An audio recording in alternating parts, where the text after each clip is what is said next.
ஒரு நிமிஷம் கேளுங்க.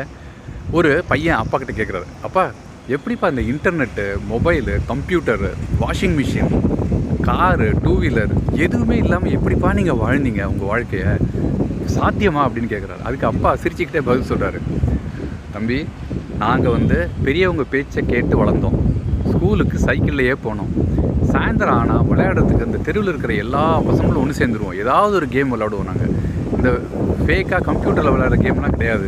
அதனால் என்னாச்சு, விட்டமின் டியும் எங்களுக்கு கிடைச்சிது, உடற்பயிற்சியும் ஆச்சு.